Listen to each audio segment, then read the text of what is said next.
తర్వాత 2004లో మా దగ్గరికి వచ్చి పొత్తు పెట్టుకొని తెలంగాణ మనోభావాలను మేము గౌరవిస్తామని చెప్పి రాష్ట్రం ఇస్తామని చెప్పి మరి ఎన్నికల ఎజెండాలో పెట్టి అట్లాగే తర్వాత కామన్ మినిమం ప్రోగ్రాంలో పెట్టి భారత రాష్ట్రపతితో చెప్పించి 10 ఏళ్ల పాటు మమ్మల్ని కాల్చుక తిన్నది తెలంగాణను అల్టిమేట్గా వందల వేల మంది పిల్లలు ప్రాణాలు కోల్పోవడానికి కారణం ఎవరు ఉన్నారంటే ఖచ్చితంగా తెలంగాణ కథలో నంబర్ 1 విలన్ కాంగ్రెస్ పార్టీ. అందులో ఎవరికి ఎలాంటి అనుమానం కూడా అవసరమే లేదు. కానీ వాస్తవం ఏమి, సరే కాంగ్రెస్ 2004లో మాటిచ్చి 14 దాకా నెరవేర్చకపోయినా పోరాటాలు ఆగలేదు. పెద్దలు కేసీఆర్ గారి నాయకత్వంలో 10 ఏళ్ల పాటు మరి 4 నుంచి 14 దాకా కొట్లాడినాం. అంతకంటే ముందు 4 ఏళ్ల పాటు కూడా పోరాటం చేసినాం. కాబట్టే ఫైనల్గా జూన్ 2, 2014 నాడు తెలంగాణ రాష్ట్రం ఏర్పాటు జరిగింది. సరే జూన్ 2 ఎట్లా వచ్చింది అంటే దాని వెనకాల నవంబర్ 29 ఉన్నది.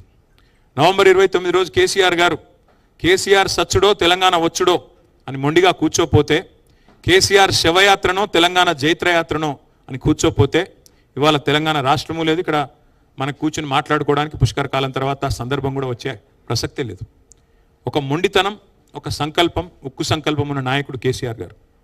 ఇక్కడ అందరూ మీరు జర్నలిస్టులు, విఘ్నులు, పెద్దలు, రాజకీయాలను ఎప్పటి నుంచో చూస్తున్న వాళ్ళు, అవపోసన పట్టిన వాళ్ళు కూడా ఉన్నారు. నేను మిమ్మల్ని సూటిగా ఒకటే అడుగుతా ఉన్నా, భారతదేశ సమకాలీన రాజకీయాల్లో మీరు ఒక్క రాజకీయ నాయకుని చూపెట్టండి నాకు. 2001లో పార్టీ పెట్టినప్పుడు సమాజంలో ప్రజల్లో ఉన్న ఒక అపనమ్మకాన్ని, అవిశ్వాసాన్ని, విశ్వాస లేమిని తొలగించడానికి నేను గనక ఎత్తిన జెండా దించితే నన్ను రాళ్లతో కొట్టి చంపే అధికారం మీకు ఇస్తున్నా అన్న ఒక్క రాజకీయ నాయకుని భారతదేశంలో మీరు నాకు దయచేసి చూపెట్టండి. అలాంటి సాహసం సామాన్యమైన సాహసం కాదు. ఆ మాట అనడానికి కూడా గుండె ధైర్యం కావాలి. అట్లాగే నేను హైదరాబాద్ నుండి బయలుదేరిపోతున్నా, ఆంధ్రప్రదేశ్ నుంచి బయలుదేరిపోతున్నా, మళ్ళీ తిరిగి తెలంగాణలోనే కాలు పెడతా అని చెప్పాలంటే కూడా గుండె ధైర్యం కావాలి, ఖలేజా కావాలి. అట్లాగే కేసీఆర్ సచ్చుడో తెలంగాణ వచ్చుడో, కేసీఆర్ శవయాత్రన తెలంగాణ జైత్రయాత్రన అని చెప్పాలంటే గుండె ధైర్యం కావాలి. అందుకే కేసీఆర్ గారు ఆ రోజు, ఇవాళ రియర్ వ్యూ మిర్రర్లో అన్ని క్లియర్గానే కనబడతాయి. ఇవాళ రాష్ట్రం ఏర్పడ్డ తర్వాత 12 ఏళ్ల తర్వాత ఎవరు పడితే వాళ్ళు ఏది పడితే అది మాట్లాడచ్చు. కానీ ఆ రోజు, ఆ నిమిషానికి, ఆ క్షణంలో ఉండే ఉద్విగ్నభరితమైన పరిస్థితుల్లో మరి కేసీఆర్ గారి సాహసం, ఆయనకి మొత్తం తెలంగాణ సమాజం అండగా నిలబడ్డ పద్ధతి, కేసీఆర్ గారితో పాటు మరి ఆనాడు తెలంగాణ సమాజం మొత్తం కులాలకు, మతాలకు అతీతంగా నిలబడ్డ పద్ధతి ఏదైతే ఉందో అల్టిమేట్గా మనం చూసినట్టయితే దానివల్లనే ఇవాళ తెలంగాణ రాష్ట్రం సాకారం అయ్యింది అనేది నిర్వివాదం. సరే కాంగ్రెస్ పార్టీ మేము ఇచ్చాము అని చెప్పుకోవచ్చు.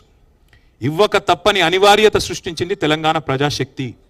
తెలంగాణలోని ప్రజా కదలికలు, ప్రజా బాహుల్యం, ఇస్తావా చస్తావా అని చెప్పి కాంగ్రెస్ మెడ మీద కత్తి పెట్టకపోతే తెలంగాణ వచ్చే సమస్య లేదు. ఇది వాస్తవం, మీకు తెలుసు, నాకు తెలుసు. కాబట్టి ఎవరు ఏమి చెప్పినా ప్రజలు మరి అల్టిమేట్గా ఒక నిర్ణయం తీసుకున్నారు.